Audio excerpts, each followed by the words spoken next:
Welcome to the 5-Star Dynasty Podcast, episode 110. But then how do we tackle? I'm your host, Tomcat. Really don't know how to tackle anymore. We just don't know. So let's get right into it. I just want to get right into it. Our first star is going to be a guy I really like, a guy I have. I'm just going right into it. That's how cold. It's cold open. Nothing. Minute 40. We're going right into it. Nick Chubb. Now, for the people who own Nick Chubb shares, obviously it's almost impossible to sell them because nobody wants to pay anything for it, or they like lowball you like a third or fourth round pick. What are you doing with Nick Chubb? Are you just holding him and riding him out for the sunset, hoping the best? If I got him, yeah, I'm not selling him for nothing. Just pray for the best. Hopefully, his knee works and we can get something going. And don't draft new. Don't draft new unless he drops to an outrageous. If you're in a league and it's like a 10-team or 12-team league and he, for some random reason, is in round 17, 18, and like nobody even wants to touch him, then that's different because that's darts at that point. You're gonna pick, I don't even know who's in that range at running back at that point. You know what I mean? Like probably like Isaiah Spiller at that point. Yeah, probably not much.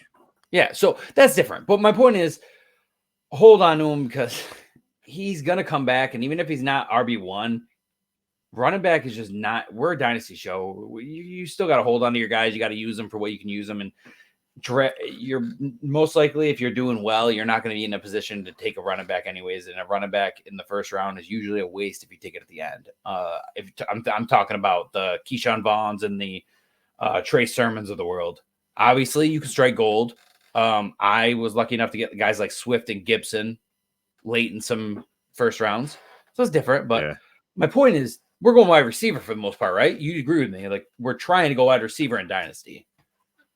Oh, now, yeah, it's definitely shifted to that way. Yeah, I'd rather trade for sometimes when you're in a startup though, or you're drafting, it doesn't work out that way. It doesn't, startup's different for me. Like for example, I had one earlier where I grabbed Mixon in like the 6th round because I was like, I mean, even if he is 26, he's like 27.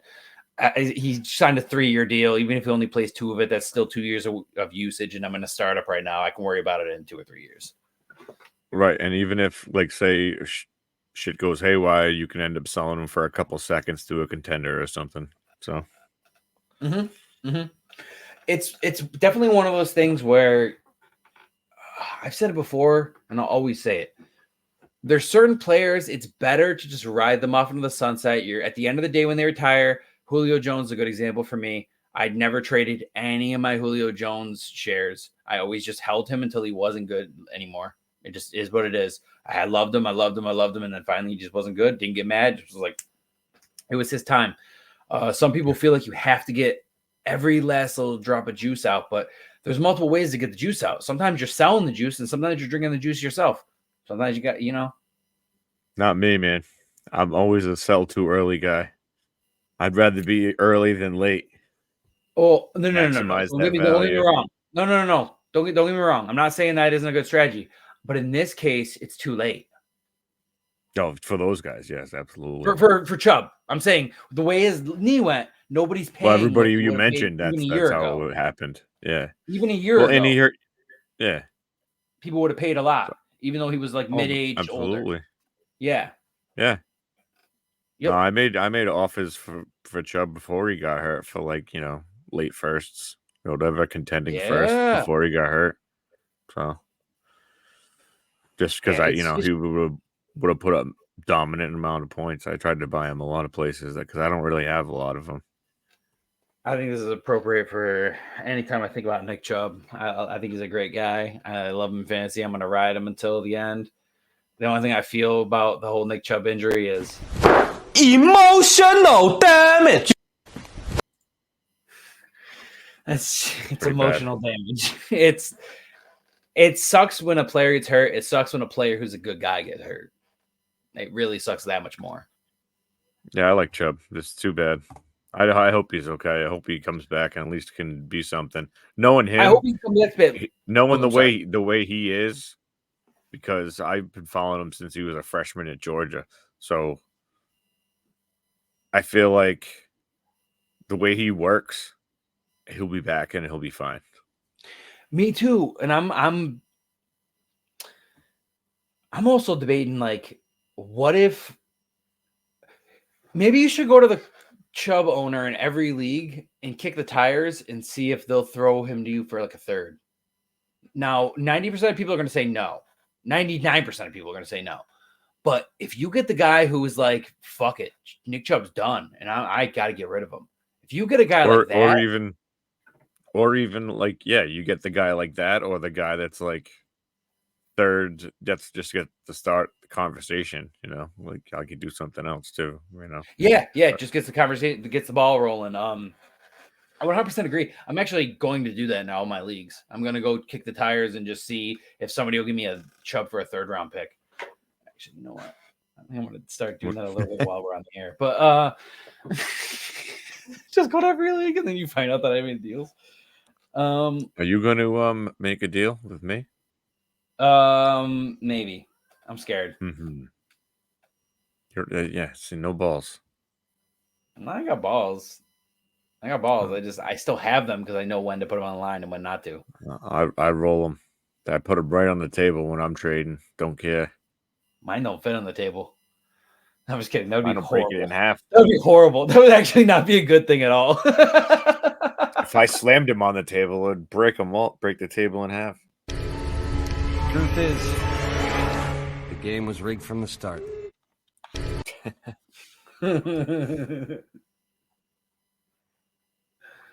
I definitely got to add more sounds to it. Yeah, no, for sure. Yeah, I mean, that's pretty much it with Nick Chubb. I just want to really address that there's a window. Okay, just in like, hold on, just in like add to Nick Chubb. So say Nick Chubb isn't ready. Are we riding with who did they sign? Deontay Foreman. And who else did they sign? Not signed. They still have Jerome Ford, right? Jerome Ford, Foreman, and Deontay Foreman. Chubb. That's the running back room. Yep.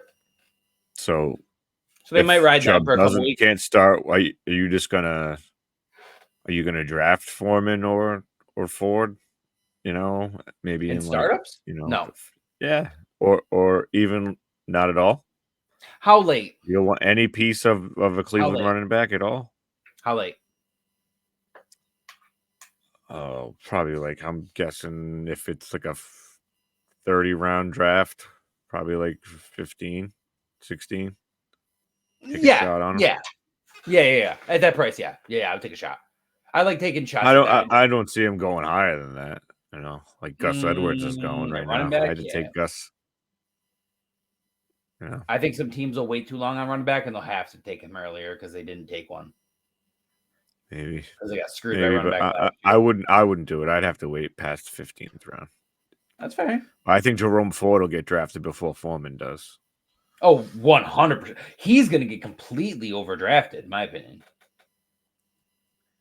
I just got I hear a lot of people talking it up, and I'm just like, whatever. So let's see. Might get a couple good games out of him, but I'm not like spending anything to go get him or anything, Yeah.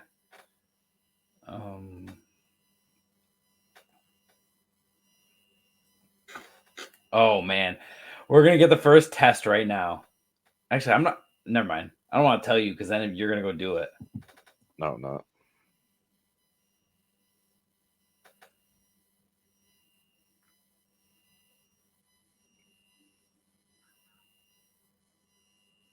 Oh, Damian Harris is retired. Damian Harris did? Yep. There's some wasted fantasy shares. God damn it. Well, happy career. But he's definitely a good example of somebody that I had a decent amount of shares of, that when he had his good year, I kind of wish that I capitalized and sold him because now he's obviously worth nothing. Yeah. Who has Chubb in this league? What's the next star? What's that? Ayuk? No, well, not him yet. Let's do the Jets. Okay. All right. Well, originally I was gonna say I didn't hear the news that Aaron Rodgers was not going to be the vice president potentially, which we all know he wasn't going to win. But yeah, he's not. Yeah, so assuming he's on task and on pace to play, he allegedly could have played last year and he just didn't because they weren't going to make the playoffs, so there's no point. How do you feel about Garrett Wilson's stock? Because everybody's drafting in startups as if Garrett Wilson is going to be what everybody thought he was going to be last year. Because I would say anywhere from 106 to 110 gets Garrett Wilson. And a dynasty startup. Oh yeah, definitely. No, I've seen it. I don't see him getting out of the first round. Right, yeah. Well, yeah, because there definitely is. Well, because Rodgers almost came back at the end of last season, so they figure he was going to be good to go at the beginning. It's like wheels up, That's what everybody's figuring. Absolutely. I mean, I don't have that many shares, but the shares I do, like I sold them for the 105 straight up in the super flex. Do you have any more of them that you want to sell me? Yeah, but I'm not selling them. Not for the 105 in a 1 QB. Whatever. It'd be like the 101 in a 1 QB, 102 maybe. That's not fair. That's it. If I can get my shot at Neighbors, then I'll take it. But if not, if I can get my shot at Neighbors or a Dunze, that's fine. If I can't get that, I'm not having it. I might have a couple 102s or 103s that I could throw you for Garrett Wilson. Well, we got it. Let's go figure it out after the pod. I'm gonna go find out where I have a 102 or 103. I don't have many, but I'm in so many leagues that I definitely have a couple. Because I just look at it as a reroll. I'll do it. Okay. I'm always I love the new guys coming in, but I'm always going to be a known commodity over a what if guy. And it made me miss out on a couple of big guys, but then I'm in so many leagues that I just draft him in a startup the next year. I'm just like, oh, I missed on Jamar Chase as a rookie, so I'll just draft him as an actual vet. No big deal. Yeah, well, I mean, it all depends on what position my team is. I'm not just gonna, give him away just to give him away. But I won in a league. And I didn't have a first round pick because I spent it, and I had Garrett Wilson as my flex play. So yeah, guy was like, "Oh, I want Garrett Wilson at 105." Absolutely, sure. And I could even get a shot at a QB. It's possible I could even get a QB at that spot. Yeah, on landing spots.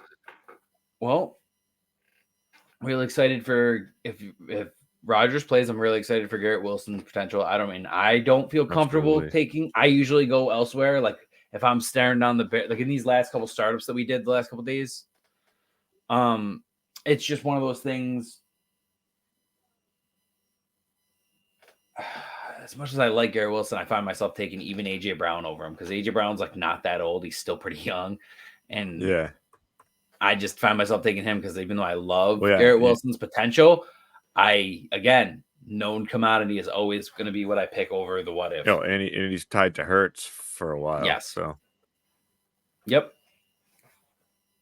What was I gonna say? Oh, how do you feel about Mike Williams being added to the fold? I think that's really good. I'll have to see more for me to think that playing Mike Williams is a good idea. But what I do think is that if you're one of those guys who's had Aaron Rodgers in Dynasty forever, because again, we're a Dynasty show, so we don't have to talk about who people are drafting in startups all the time. We can also talk about there's going to be these players that have had Rodgers forever or for a couple years at least. So those people should be confident because Mike Williams is somebody who's going to give points to Rodgers above all. Yes, there's a chance he can be something, but he's going to help Rodgers for sure while he's on the field. And if from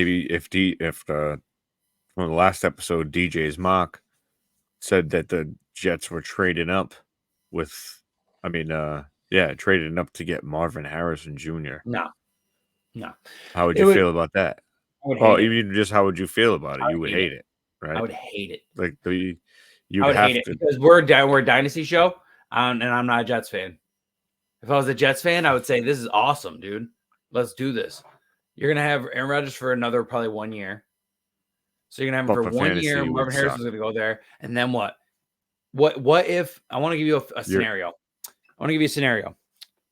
Just humor me. This is very realistic. I want you to think of a world where Aaron Rodgers comes back, does just well enough where the Jets either just barely miss the playoffs or get bounced in the first round. He then retires. Then the Jets have Marvin Harrison and Garrett Wilson, but a higher up pick.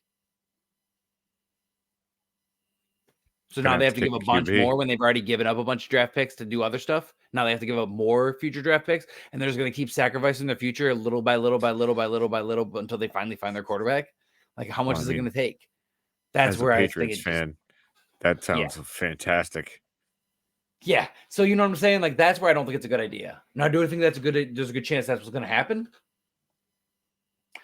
Also, though, as I say that, I see the parallel. I'm going to play devil's advocate. They do trade up and take Marvin Harrison, or they don't trade and they take one of those other wide receivers. They have Garrett Wilson, the other wide receiver. For some reason, Aaron Rodgers doesn't work out this year. Next year, one of the free agents comes to the Jets because they have such a good offense and such a good defense. That's probably what they're going to have to do, and Rodgers will clear up money when Rodgers leaves. So. Russell Wilson on a 1-year deal next year when Fields takes over at the Steelers. Oh yeah. Yeah, that's where he wants to go anyway. He wants to be in the spotlight. Last thing I was going to say one more thing about the Jets. Wants to run for governor. Yeah. Well, one more thing about the Jets before I forget. Obviously, we talked in the last episode about them potentially taking. Well, I mentioned it about them taking Bowers. That would be awesome for Rodgers. But also, Breece Hall is a good receiving back on top of the fact that he's a great running back as well. He also is really good at catching. So I'm pretty excited about that with that potential with Aaron Rodgers. And that was the last thing I got to say about the Jets. If you have anything else to say about they revamped that O-line too. So yes. Yep. It'd be a little different. Yep. All right. Well, let's move on to the next star. And let's just go with. Do you want to go with R or A? R. R is Rome Odunze. So we talked about him in the last episode. We've talked about him in other episodes. But I wanted to purposely bring upon his star because I want to bring up his route tree. Yeah, you can run with this one. I looked at it briefly. Yes. Let me see if I can actually.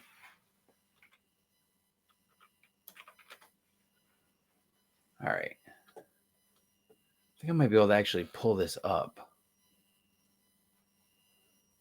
Most likely. Oh, a little off. Oh, man, actually. Oh, I should keep that up. I was trying to open up Twitter for something. I just found something about our fifth star. That's awesome. Okay.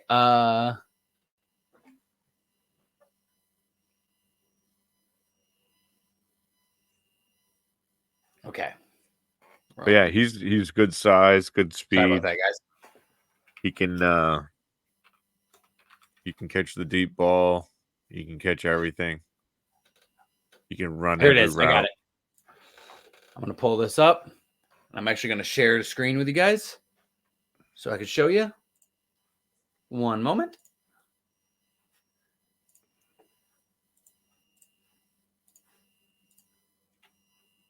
Can you guys see it? Yep. All right. This is his success by route 2023. Now, I read that he's the first wide receiver in 4 years.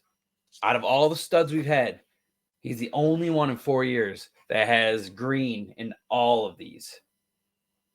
So we'll start at the bottom. He has 100% screen rate, 80% other. Flat is 88.9. Slant is 87.2. curl 79.6, comeback. I mean, it's just the out, the dig. It's the corner, the post, the 9. It's all above. And even when you look at the 9 being 60, it's still in the green. So it's just an example of how I'm really starting to really like him. Like, I know the other guys are super, super good, but this guy's so technical. He's so good. I'm just very excited. Shout out Matt Harmon at Reception Perception. That was good stuff right there. Yes. Love that stuff. Yeah, I love that Reception Perception. Yeah, it's good stuff. Oh, I'm so happy about that. Yeah. I just had to bring that up, and now that I've, got the screen share down, I figured I'd show you guys rather than just talk about it. It's something where I'm very excited about, and I'm wondering where he's going to go. He could jump Neighbors. He could jump Neighbors. I wouldn't be surprised if somebody took. But I've Odunze seen him linked to the ahead of Giants, Neighbors. and I've seen him linked to the Chargers, and in multiple mocks, and with people Both having those teams need receivers. We had him flipped, didn't we? Everybody's starting to project the Cardinals trading back now, but originally the Cardinals were projected to take Marvin Harrison easy. So then Neighbors and Rome were going a little bit lower because they were going to the Chargers and the Giants right there. Yeah. That's why the original mocks I noticed had Rome going to the Giants because Neighbors would go to the Chargers. Now everybody's randomly projecting all these trades and being like, oh, I think this guy's going to take this guy. And so now it's pushed Neighbors down to the Giants. But I agree with you. I think either could jump. And we've already talked about it. There's a chance Neighbors can jump Harrison. Yeah. It's all what the team needs. I don't know about in the real draft, but I mean in fantasy drafts for sure. No. That's what we're saying. That's what we're saying. My bad. I'm glad you care. I'm glad you clarified. No, but I'm talking about in the real draft that yes, Odunze could jump Neighbors. Oh, yes. Well, actually, while I think Harrison's going to go first, there are reports that certain teams like Neighbors more. So it all just depends on how they fit in because they're different. They are a little bit different type of wide receivers. They're not really the same. But I agree with you. It'll all depend on their real life landing spot will dictate where I want to take them because there is a world where Harrison ends up on a team where even though I like him, I'm going to want Neighbors or Rome more because they ended up in a better situation. Right. It's the NFL draft. These teams are usually it's very not very often that a team is at the beginning of the draft because they're a good team. And that was like that one Bengals season. They had Joe Burrow and then he got hurt. So they got another, low pick again. Yeah, another good pick. Yeah. Yeah. That doesn't happen very often. So, yeah. But yeah, Rome Odunze, elite talent. Giants, Chargers. I know the Chargers, I'd be a little sad because of the fact that I know the coach wants to run it so much, but Herbert needs to throw it to somebody. So even if it's a run first offense, he still does need to throw it. It's not like they're only going to run it 100% of the time. I really don't see the big three receivers getting out of the top 10. There's going to be 3 receivers taken in the top 10. Yeah. So the Jets are number 10, so there's a chance they take somebody there.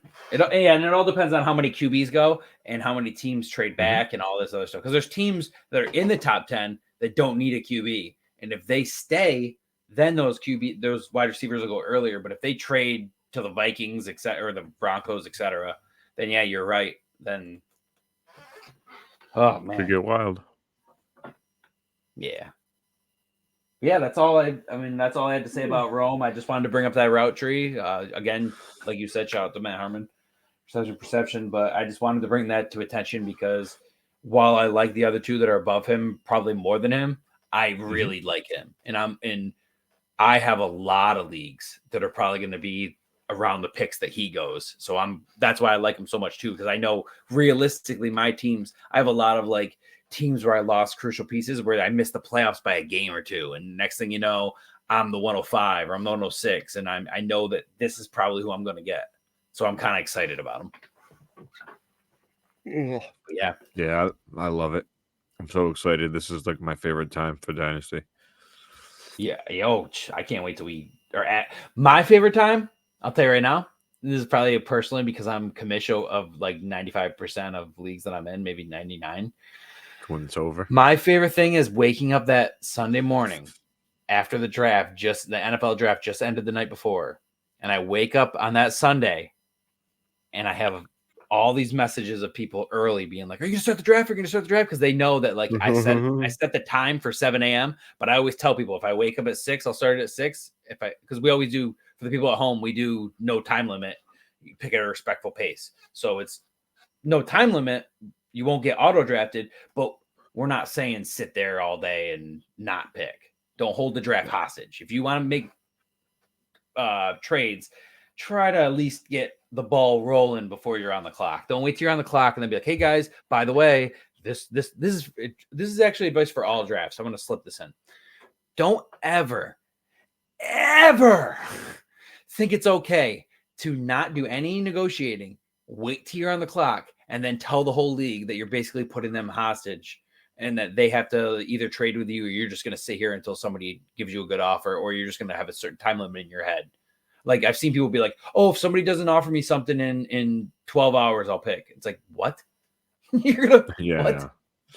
Like I feel like it should only like when you do the no clock, it's like if you want to do no clock, it should be like 24 hours and then you're auto, dude. Because that's just if you're on the clock for 24 hours, that's ridiculous. Well, I mean, agree. If I was doing a clock in the leagues, because some people don't want to draft no clock just because of this. I know, yeah, but I know we get no autos, but people don't want to spend like a year. As the commish, though, I totally get it. But as the commish, you have to if you do autos, then somebody doesn't like their team and then they leave, and then you have a shitty team that nobody wants. Or somebody takes it, but then they leave in a year or two because they're not connected to the team. But I also get the no 24 hours. I'm actually more this year in line of telling people like straight up like, "Hey, unless you have something like crazy happen and you have like a real excuse, you tell me why you didn't pick, then I'm probably going to just find somebody else and just remove you from the league and find somebody who actually wants to draft." But you can't be sitting on the clock for fucking 2 days. No, not picking. No. If somebody's like, "Hey, we're starting the draft, but on that Sunday, I'm actually out of town and I'm going to be back Monday," then you know what? Maybe you make an exception for that one league. Everybody picks up to that pick. Everybody already knows they're gone. They gave plenty of notice. They were respectful about it. And now we know we're going to pick on Monday. That's different. But when a person doesn't answer, then gets removed from the league and then comes back on Monday like, "Hey, what the hell happened?" When they know that the draft was going to start for months. That's not okay. So just always be considerate of your league mates, guys. That's the main thing. A league is everybody. The commish isn't the league. You never want a commish who's like, "This is my league and I do what." No, because without you, he's nothing. So, or she's nothing. So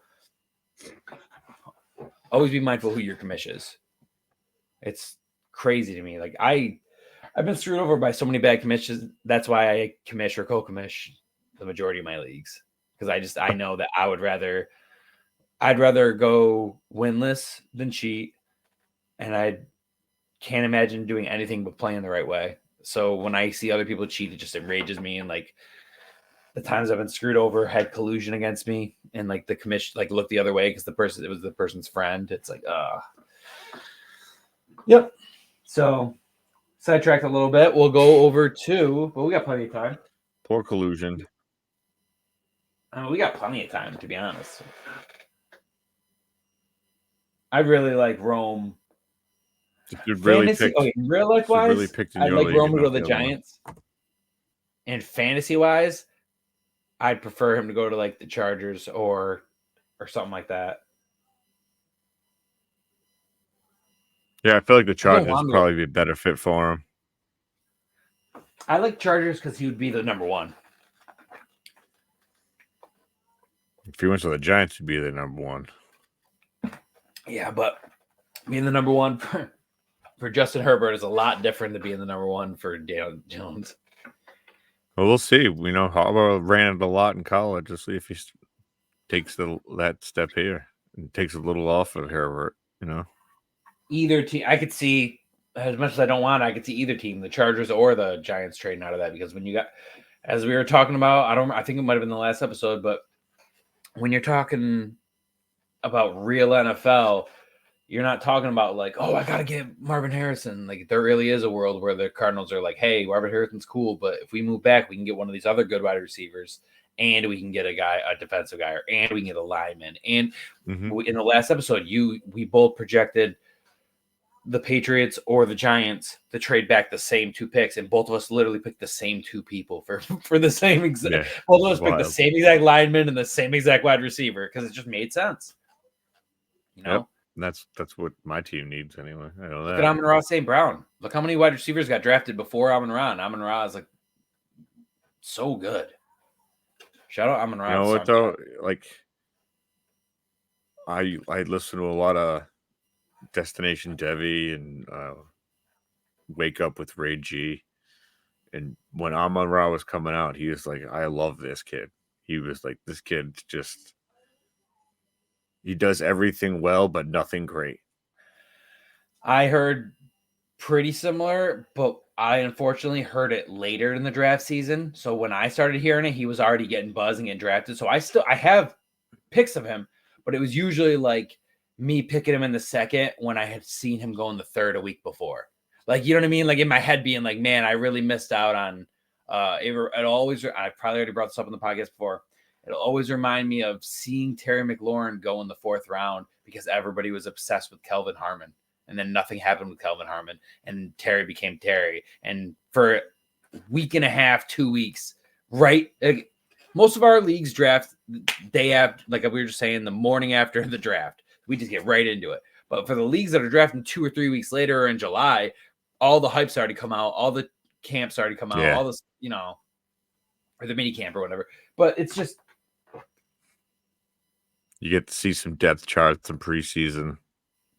Yeah, or some of these leagues to even draft, That's like my home league. They don't draft till late. We don't draft till like 28th of August. Yeah, so. I only have the only leagues I have that do that are ones that I don't commish. So they're like, oh, we're gonna wait till June, or oh, we're gonna wait till July. And in my head, I'm just like, oh, cool. After all the hypes come out, and after everybody's stock has already risen, and after all the little hidden gems have been discovered already, oh, what a great thing to do. So as you can tell, guys, I'm sorry. I'm not a big fan of that. I like drafting right after the rookie draft because let's get in there because everybody knows Marvin Harrison. Everybody knows, Rome. Everybody knows Neighbors. But there's going to be guys. Not everybody knows Ricky Parasol.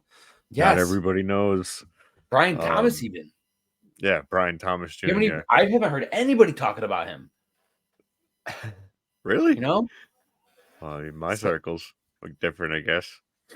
Well, I'm all over. Like I love the rookie content. That's probably what got me into doing fantasy football in the first place. So I did I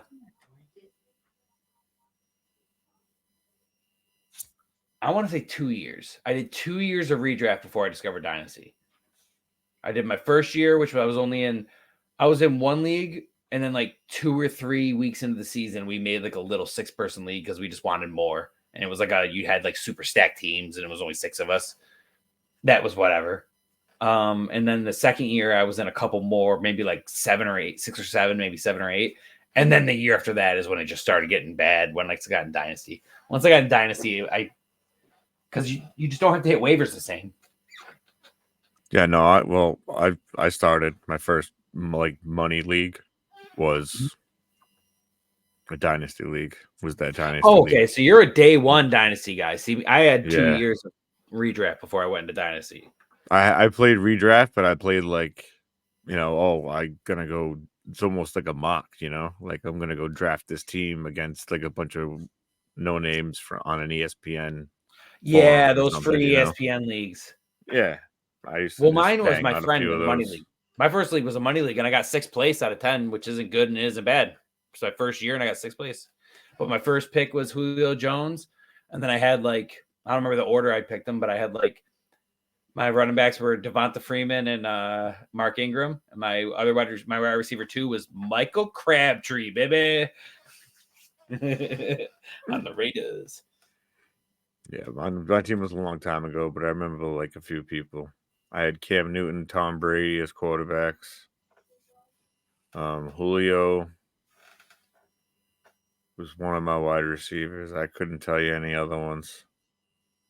I had Forte and Reggie Bush. Matt Forte and Reggie Bush. Aaron Hernandez. But that was later, I think. And that's all I can remember. Aaron Hernandez.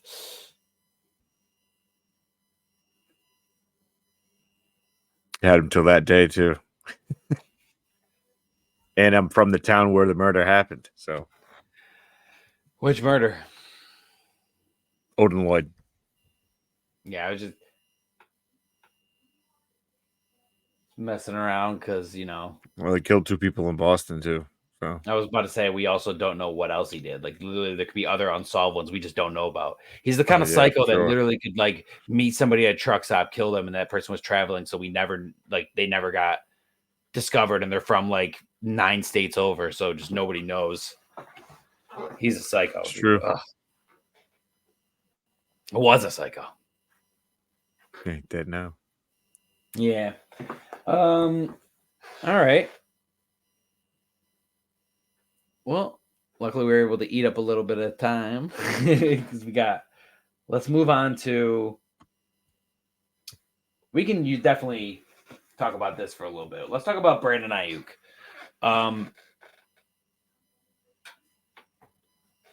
There's a cryptic tweet, and I kind of think I know what he means by it, and I think I'm going to give my take on what he means by it after we talk about it. It was emojis, and it was, I don't think I sent it to you, didn't I? No, you did. Yep. It was a money sign. I don't know if it'll show it. It was a money sign, head talking, a bull, poop emoji, and a dude walking. And obviously to me, it's money talks, bullshit walks. Yep. So what I think that's too, now that I'm starting to think about it, now that I've actually had time, and it's been a little bit of time since we talked about it last, I think it's the fact that Ayuk requested a trade, other teams expressed their interest, and then now it got reported earlier today that the Niners, despite saying that they're open for business for Ayuk, have not talked to anybody about him. Like even when asked about him, they literally like almost like people would call about it and they would just ignore the call and just be like, I don't know. If you ask me, I think he'd look pretty good wearing this. No, you guys don't even have a quarterback. We will after the draft. Yeah, and I swear to God, if Ayuk goes to New England, please buy him off me in every league. I don't want him if he's a Patriot. Nobody wants anybody on the Patriots. No, it has nothing to do with that. I don't think they'll be good. I don't think he'll be good like he is on that. Whoever you grab a quarterback is not as good as Brock Purdy.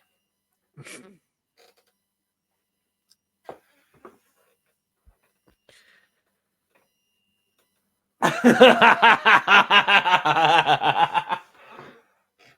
hate Brock Purdy. But more because he proved me wrong than anything else. Mr. Relevant. Fuck him. Anyway. Yeah, Brock, I'm talking to you. Who, I can't remember. We had somebody in our circle who was like pretty adamant that Trey Lance wasn't a good pick. It was a waste of a pick. Wasn't as good as they said he was. Didn't have enough experience. Didn't have enough tape. Wasn't the pick. Was totally just a total overestimation of how good he was. And somebody said that Brock Purdy was better than him, and everybody laughed at him and said that he was wrong and that there's no possible way Purdy was going to get the job over Trey Lance. Trey Lance would never get traded. Who was that person who was persecuted?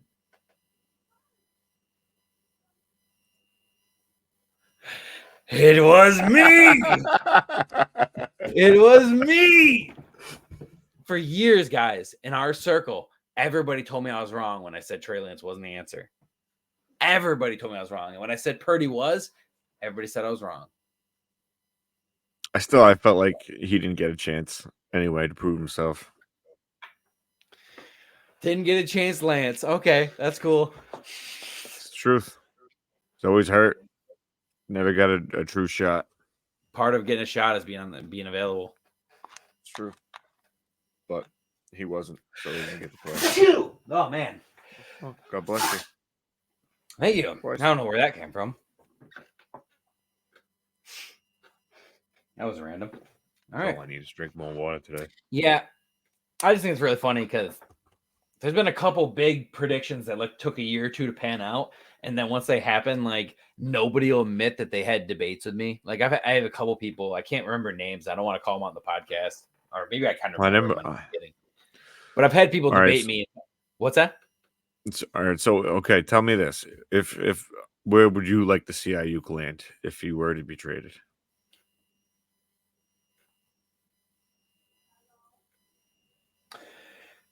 If Russ still has it, or if they sign him to a long-term deal and are developing Fields, maybe Steelers. If I want immediate success, which I do, I think let me think.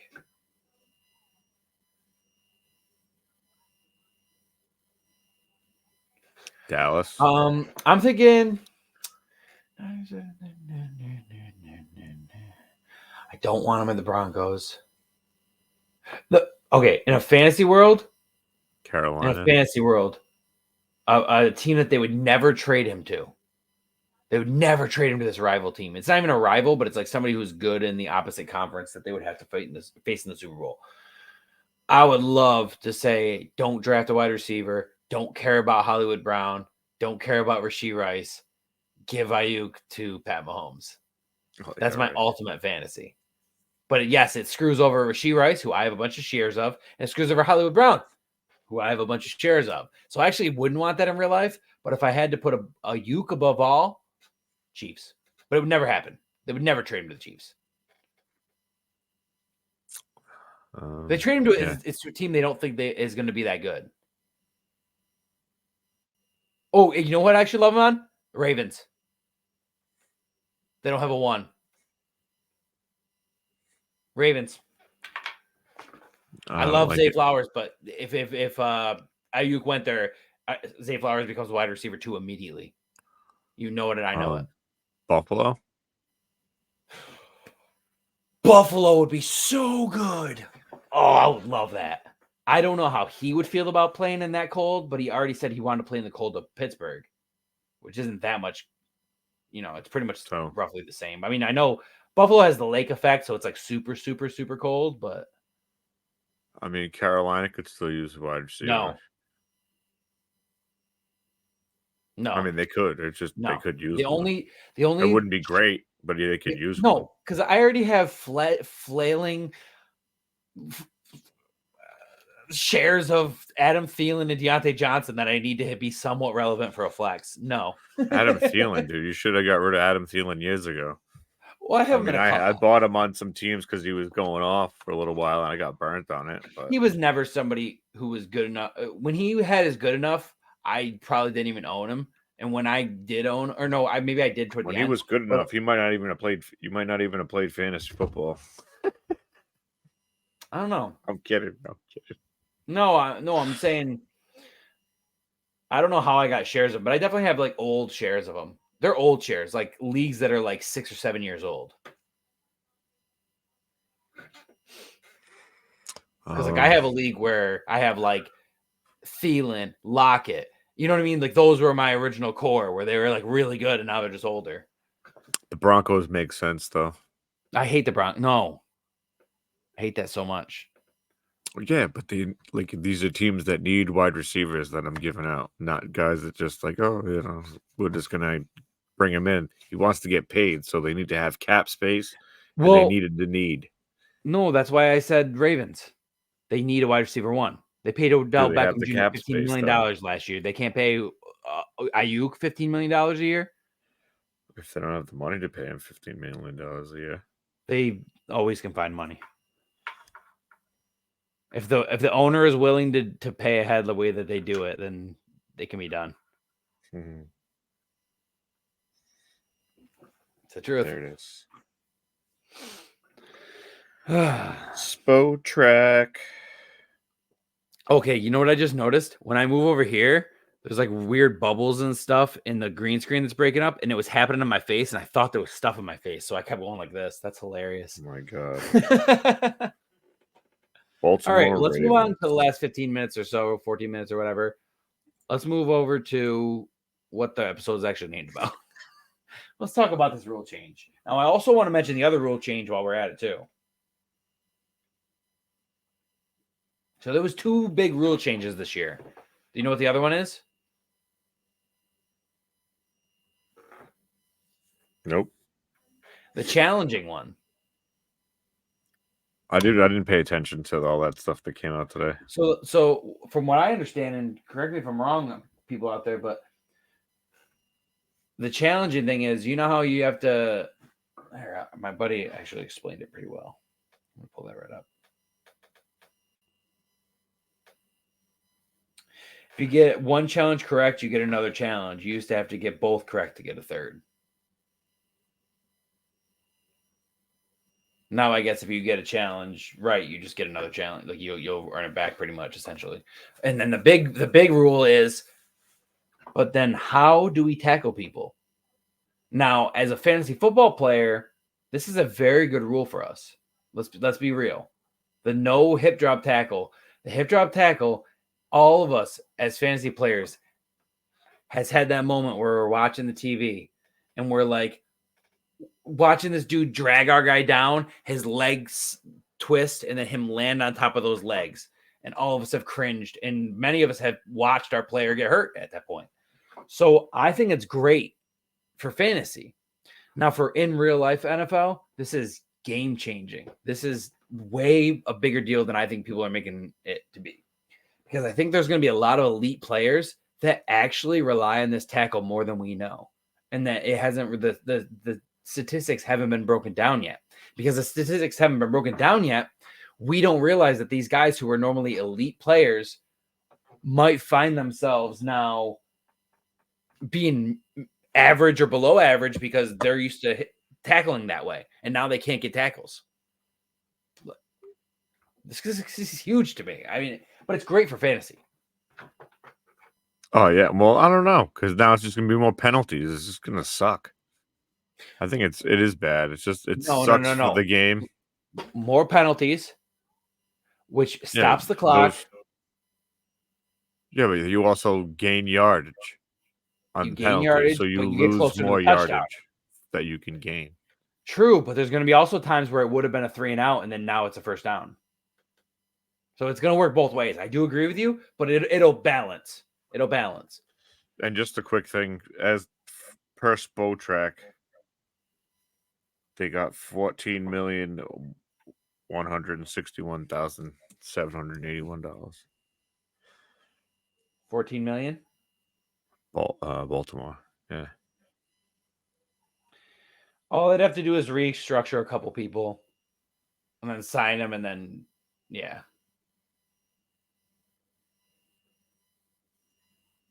I don't think it'll happen, but I just know that to me right now, as much as I like Zay Flowers, he's not that like alpha dominant number one. Whereas Ayuk, even with Debo there, has kind of carved himself into being the number one. Like Debo finished behind Ayuk this last year.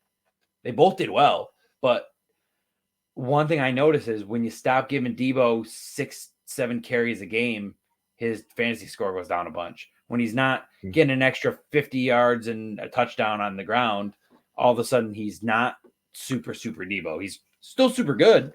He's still good, but he's not wide receiver 2 or 3 or whatever he finished that one year. I just don't think Purdy can support 2 wide receivers with Kittle He already did and last year. McCaffrey. He already did last year. He did last year. Want to bet? Yeah. What do you think support is? Because not everybody has to be a wide receiver 1. Because yeah, that's what I'm talking about. At least wide receiver. So we got 2 wide receiver 2s. Yeah, high level wide receiver 2s.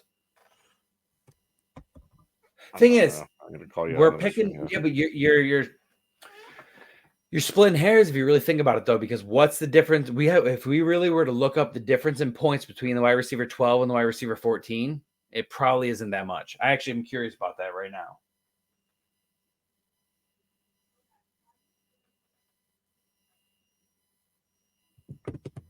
Brandon Ayuk. All right. I'm going to pull up my buddy's league, which is just a regular PPR league. No TCR or anything. Yeah, but I'm talking, he might have done it, but I'm saying them on the field at the same time. They didn't spend a lot of time on the field together. They were. Ayuk played 16 games and was wide receiver 14, half, and regular PPR. Okay. Debo played 15 games, was wide receiver 15 in PPR and 12 and half. So he was a wide receiver 1 and half. And he's a so and okay, and also let's see what is the point. Let's see what the point differential is. All right, so we're gonna go 2023 stats season. We'll go to wide receiver. Number 14 was Ayuk. What do you think the point differential between the wide receiver 2 Ayuk and the wide receiver 1 number 12 Collins, difference in points was 11 Probably like points. half a point. 11. Oh, it was 11? That's big. 11. That's a big difference in between one other guy. But Pittman was 10 behind him as well, because Pittman was only 0.1 above Ayuk. That being said, Jamar Chase was like 2 more points than Collins. Adams was 3 more points than that. You get what I'm saying? Like, some of these differentials are so small. Like, that's a catch and a touchdown, or that's 2 catches and 5 yards, or it's just not enough to. Now, CeeDee Lamb, on the other hand, scored 400 points. He was a monster. That was different. But you know what I'm trying to say? Like, I think we should have an episode about this. I think there's too much disrespect put on high-end wide receiver 2s, because they often have wide receiver 1 weeks. They finish like wide receiver 14, and 11 points over a whole season is not a lot, because now you want to average that 11 points over games. It's very close. Yeah, so that's my only point. Now, do I agree with you that I don't think Purdy's going to support, like Cousins supported Thielen and Diggs that one year, or Jefferson and Thielen or anything like that? Like, I don't think that's going to happen. But let's be a little nicer to the high-end wide receiver 2s. That's all my point is. Not wide receiver 24, but the wide receiver 14, the wide receiver 12. I've started to grab those guys gladly. I fucking, you know what it is? You know what it is, Tomcat, is I just hate Debo so much. You do. You really do. You're letting but like, we all have that, because I have players that we start talking about and I start talking irrationally because I'm like, I hate that player. And then next thing you know, they're like really good. And I'm like, man, Debo's that guy for me. Debo is that guy for me. I don't want to ever give him credit for anything. I was agreeing that Ayuk was definitely a top tier receiver. I can't. Then you heard how well Debo did, and it made you mad. Yeah. Dude, your face changed when you found out that Debo was wide receiver 12 and half point. I was so pissed. I mean, we mostly play fuller TCR, so it's not like it affects us as much. But sorry, Debo Samuel, I can't stand you as a fantasy football player. Didn't one of the people in our league say that he snubbed him at a signing or something? Yeah, I think it was Don. I thought it was Don. I think it was Don. That's funny. I'm with you, bro. F. Samuel. Oh man, him and that Dookie chain. Old Don, faithful listener. We haven't actually. That's good you mentioned him, because we keep forgetting to mention him. Well, I'm sure we'll mention him a lot more when the leagues are going, because of his career. That's for sure. Yes, especially that we're drafting a few here already, so it's already starting. He posts food that looks so good, dude. Especially in the summer, he posts all his barbecue stuff, and it always looks like I just wish I was there. It always looks so good every time, and everything. Like, not only does it look like freshly prepared and looks great, but the presentation looks good, and you can tell he's using quality meat and quality ingredients, and it's like, oh, I want some of that. But let's did you have anything else to say about the hip tackle. No. I just think it's going to slow the game down more. It's going to be a pain in the balls. Ooh. Drafts are coming. I have to see it first. I can see the world with exactly what you said. But I also think that there's a chance that it'll stop the clock, make the game go longer. Yes. But we also are going to game a touchdown and then you don't have to punt it. I think that's what they think. They want to see scoring up. They don't care about yards. They don't care if Pat Mahomes throws 200 yards. They want Pat Mahomes to throw 5 touchdowns. So if Pat Mahomes throws 250 yards, but throws 5 touchdowns because he got so many of those penalties that he's up there all the time. He's just throwing little things. Remember that game with Kelsey when he got almost no yards and touchdowns? Yeah, but I'm just thinking of like entertainment value from a fan standpoint. It's kind of. I agree. No, I got to see it in action first. Let's see it in action. Let's give it a chance. The one thing I do know is definitely going to help with less injuries. Because how many times? What if it only gets called, when injury happens? I don't think so. I don't think so. I'm a little worried it's going to be called at first a little too much, and then they'll even it out and they'll figure it out. I hope so. It could be really annoying. And then some people are going to miss tackles because they're so afraid of doing it. They're going to miss tackles. They're going to try tackles the way that they normally don't do. And then the guy's going to slip off or go past. When it came to playing, like watching the game and playing the game, I was always like a defensive guy first. So, I didn't play anything over past high school, but I'm just saying when I did play, I was always about the defense. Yeah. And now that they can't literally do anything, I'm kind of glad I never had to play more football because it's just trash. One, it's tough, but at the same time, I got into football because of fantasy. So for me, I guess that is why I see it a little differently. Because I started because of fantasy, it's like more fantasy. Yeah. I can see your point.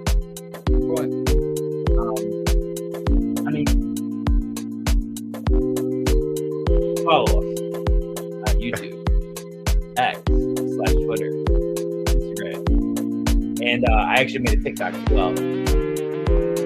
I did not. I think I have a TikTok, but mostly follow me on Twitter. Twitter's my spot. That's where I do all my stuff. I posted a photo of our episode of number 8, I believe. Maybe it was number 7. And we got 500 views. It was just a picture. We got 500 views, so that's pretty cool. Find me on X at FF Uncle Piff. Uncle Piff, and we have 5-Star Dynasty. I will say, I've already teased in the past. Within the next, we want to establish ourselves first before we start paying monthly. But I am going to eventually get the Twitter premium so that we can post full episodes to Twitter/X, so we can get more eyes on it.